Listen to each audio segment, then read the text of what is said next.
बोले एक था कन्नौज में एक विप्र था ब्राह्मण, और जो है बड़ा सात्विक था, न गुटखा खाता था, न बीड़ी पीता था, न मांस खाता था, एकदम सात्विक ब्राह्मण था। हमारा शास्त्र कहता है कि यदि किसी में बीड़ी गुटखा शराब का ऐब हो, उस ब्राह्मण को दान नहीं देना। हाँ, उसको जो है विप्र माना ही नहीं जाता, सात्विकता नष्ट हो जाती है, धर्म भ्रष्ट हो जाता है। ऐसा ही शीलवान ब्राह्मण था, बड़ा तपस्वी, बड़ा तेजस्वी। क्षत्रिय का जो बल है वो तन का बल है, और विप्र का जो बल है वो तप का बल है। क्षत्रिय यदि सूखो सर्रो से डोल लो है तो भाई शर्म आनी चाहिए, और यदि विप्र जो है मुँह में गुटखा भर के डोल लो है और 27 की और बीड़ी पी रो है और ये कुकर्म कर रहा है, तो बहुए शर्म आनी चाहिए। वो विप्र के नाम पे कलंक है। क्षत्रिय यदि है जो धक्का मार दे तो गिर पड़े, फिर कैसा मैं सिकरवार ठाकुर हूं, कि मैं जो है चौहान ठाकुर हूं, कि मैं फलानो ठाकुर हूं। तन बल होता है, बुद्धि बल होता है। गीता में कहा है ईश्वरत्व जिसके अंदर है, स्वामित्व जिसके अंदर है, राज्य करने की क्षमता जिसके अंदर है, दीन दुखियों को सहायता करने का जिसके अंदर बल है, और जिसमें तप का बल है, शील का बल है, भजन का बल है, जिसमें सात्विकता का बल है, वो विप्र है। उसका सम्मान होना चाहिए, उसका आदर होना चाहिए, उसकी पूजा होनी चाहिए। ऐसा ही था कौन? अजामिल। लेकिन भैया एक बात ध्यान रखना, साधु हो चाहे ब्राह्मण हो, यदि बिना तपस्या के, बिना साधना के, बिना भजन के केवल खाएबे पे आएगो कि केवल मेरा तो धर्म खाएबो ही है, तो 20 जगह को 9 आ जाए तो 20 ही जगह खाऊंगो। एक हमारे पंडित जी ये भी जो कहते हाथ सूखा बामन भूखा। बोले एक जगह खाए के हाथ सूखो और तुरंत बामनो भूखो हैगो, साधु भूखो हैगो। तो समझ लो मामला हमारा तप धर्म है, तपना, तपाना, कल्याण करना और कल्याण कराना। 6 धर्म है विप्र के, यज्ञ करना और कराना, विद्या अध्ययन करना और कराना, दान करना और कराना। ये सब थे किसमें? अजामिल में। लेकिन यदि कोई व्यक्ति अपने इन कर्म धर्मों को छोड़कर के केवल भोजन करेगा तो फिर क्या होगा? अजामिल का जो हुआ, संसारी के टुकड़ा जाके 9 आंगुर दांत। 9 अंगुल के दांत होते हैं संसारी के टुकड़ा के। संसारी के टुकड़ा जाके 9 आंगुर दांत। भजन करोगे तो पचे नहीं भार निकारे आत।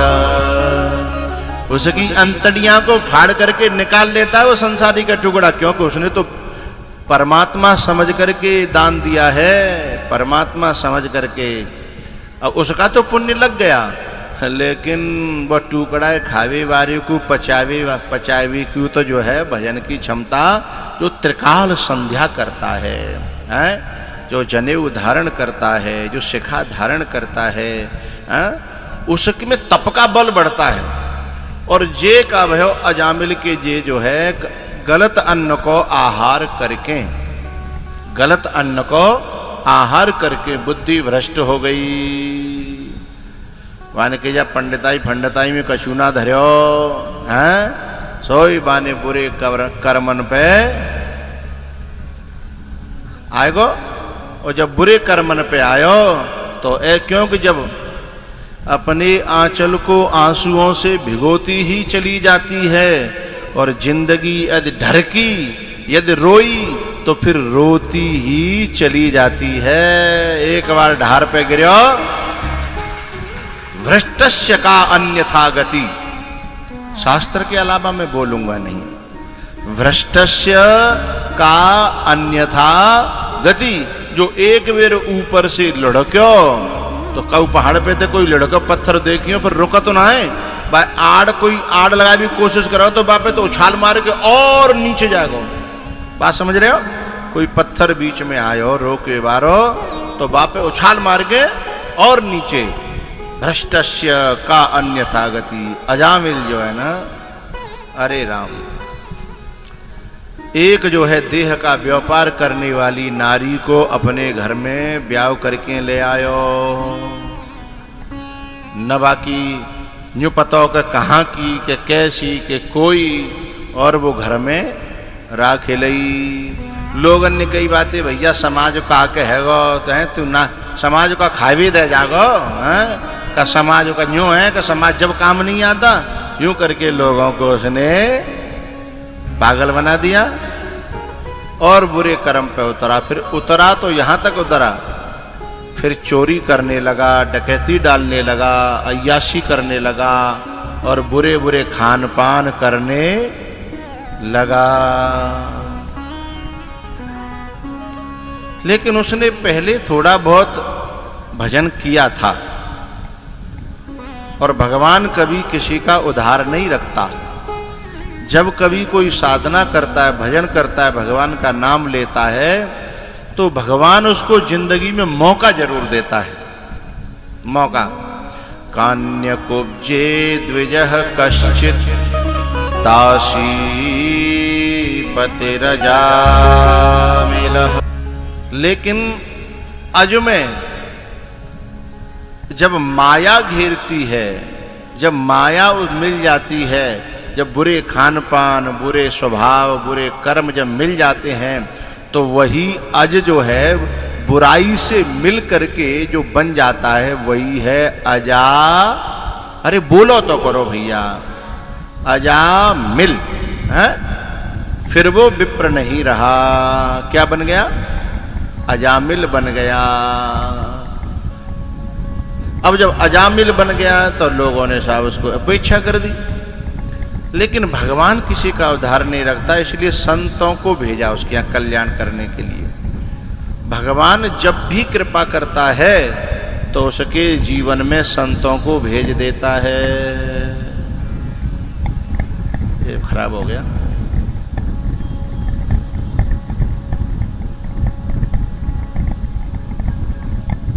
बंद हो रहा केवल,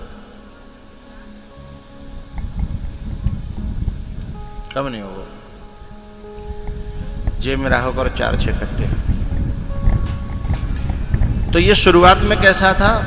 अयम ही श्रुत संपन्न शीलवृत्त गुणालयः धृतवृतो मृदुर्दान्तः सत्यवान मंत्र विक्षुचिः। शील वृत्त गुणालय, गुणों का खजाना था ये पहले। शीलवान था। शील जो है साधु का और विप्र का गुण है, शील। भैया एक दिन इसके यहाँ संत आए और जो है इसके यहाँ इसकी जो घर पे रहती थी उसने घरवाली ने, अच्छा नारी जो है ना अपने जीवन में कितनी बुरी होए लेकिन उसमें एक गुण होता है, कोई संत महात्मा उसके यहाँ आ जाए, कोई भिक्षुक आ जाए तो उसे वो खाली हाथ कभी अपने द्वार से लौटाती बोलो बोलो नहीं है। तुम में ऐसी कोई है तो नहीं लौटा दे तो? हाँ, ऐसी हो ही नहीं सकती। आदमी के लिए चाहे कैसी होए, सास के लिए कैसी होए, नंद के लिए कैसी होए, लेकिन ये दया उसके जीवन में हमेशा रहती है। कोई द्वारे से भिक्षुक भिखारी भूखो प्यासो खाली हाथ नहीं जाएगा, ये दया रहती है उसके अंदर। संत आए, उसने सेवा करी। रात में जामिल आए, बाद कह दी सुनो हमारे यहाँ संत आए, बेस तो तुम्हारी कर्म जा लायक हतना के कोई संत महात्मा आवे पर भगवान की दया ते आ गए हैं। दुनिया ते तुम कैसे भी रहो, लेकिन संतों के साथ गलत व्यवहार बोलो बोलो मत करना। दुनिया की बात अलग है, लेकिन जो भगवान के आश्रित है, जो भगवान का हो गया है, उससे बुरा भला व्यवहार मत करना।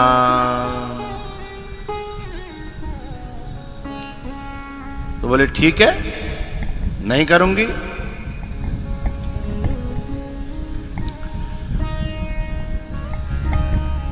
उसने कहा कि मुझे कैसे बात करनी है बताओ। बोला सुनो, जैसे वो कहें,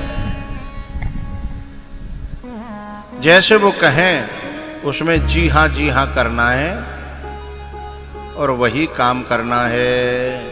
बोले हाउ।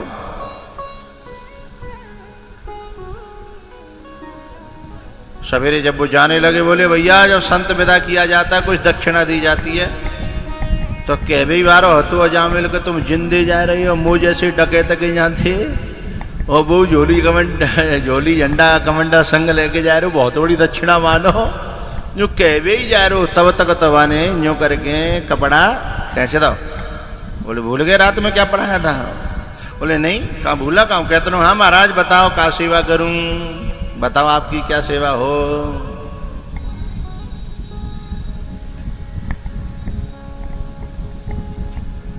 बोले ऐसा करना, तू अपने बेटे का जो अभी होने वाला है उसका नाम हमारे कहने से रख लेना। बोले बताओ। बोले उसका नाम रखना नारायण। अब एक बात आपको बताना चाहता हूं, ये संतों की एक नीति है। जिसके यहाँ वो अन्न खा लेते हैं, ग्रहण कर लेते हैं, जिसका नमक खा लेते हैं, उसके लिए भगवान से प्रार्थना करते हैं कि इसका कल्याण जरूर करना, इसका हमने अन्न ग्रहण किया है। भगवान कहेगा कि काय बल पे करूं, काय सहारे ते करूं, जाके जन जीवन में कोई अच्छा काम तो है नहीं, तो भी कह सके कि तुम्हारा नाम तो लेता है। तो यानी जब वकील मुकदमा लड़ता है तो कुछ ऐसे प्रूफ इकट्ठे करता है जिससे वो जीत सके। तो इसीलिए संत जो है उसके जीवन में कोई न कोई अच्छे कर्मों का प्रवेश कर देता है। संत जो है जा घर में भोजन करेगो, जा घर में रहेगो, जिनसे प्रेम करेगो, बिना कौ न कौ अच्छे काम में लगा देगो, जाते कबो जरूरत पड़े तो परमात्मा से कह सके हैं कि देखो ज्यादा तो नहीं कर पा रहे हो पर इतना तो कर रहे हो है ना, ज्यादा तो नहीं कर पा रहे हो पर इतना तो कर रहे हो है ना। तो इस बात को मुद्दा बना करके संत जो है भगवान से उसकी वकालत कर सके, इसलिए वो ऐसे काम कर जाता है। उन्होंने कहा और कुछ तो जो करेगो नहीं, अजामिल है, बदमाश है तो बोले नाम तो रख लेगो। बोले हाँ नाम से रख लूंगा। शोभा ने अपने बेटे को नाम नारायण रखे। अंतिम में आकर के क्या हुआ, उस नारायण के सहारे से ऐसी युक्ति भगवान संतन ने लगाई कि यमराज के दूत और विष्णु भगवान के दूत जो है दोनों में युद्ध हुआ इस बात पर कि ये नारायण भगवान का नाम ले रहा था और यमराज के दूत कह रहे कि बेटा को नाम ले रो। तो भगवान ने के दूतों ने भगा दिया उन्हें मार मार करके। अब ये बात जो है अजामिल ने देखी भी और सुनी भी, तब बाकी समझ में आएगी कि मेरो जीवन अब भगवान को दयो भयो है। अब जा जीवन है दुनिया में नहीं लगांगो, बेकार नहीं गवांगो, वही दिनाते वो चलेगा, बाकी जान तो बच गई। लेकिन वो चला गया कहाँ, गंगा के किनारे हरिद्वार में। और जब वो हरिद्वार में चला गया और वहां पर भागवत जी के 10वें स्कंद का पाठ करने लगा, और जब 10वें स्कंद का पाठ करने लगा तो क्या हुआ, उसकी जो है भगवान की लीलाओं का चिंतन करने के कारण भगवान के सायुज्य मुक्ति, सारूप्य मुक्ति प्राप्त हुई। गीध देह तजे धरि हरि रूपा,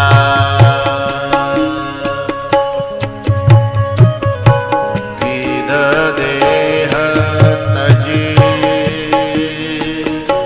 धरि हरि रूपा,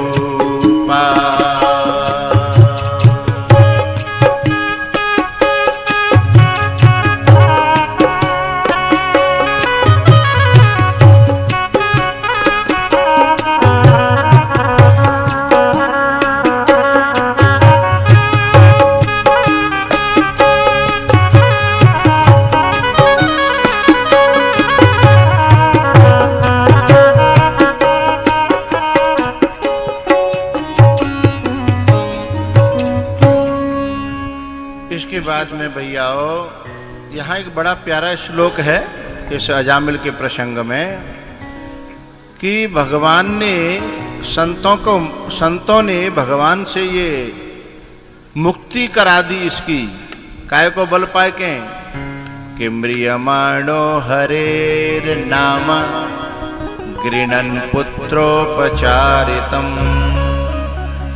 अजामिल सोच रहा है कि मैंने पुत्र को नाम लियो, जई को बहानो बना के संतन मेरो उद्धार करा दो, यदि साचे को लेतो तो जन का हो, तो झूठे को लियो तब जे हाल भयो है, और साचे को लेतो तो जन का हो। तो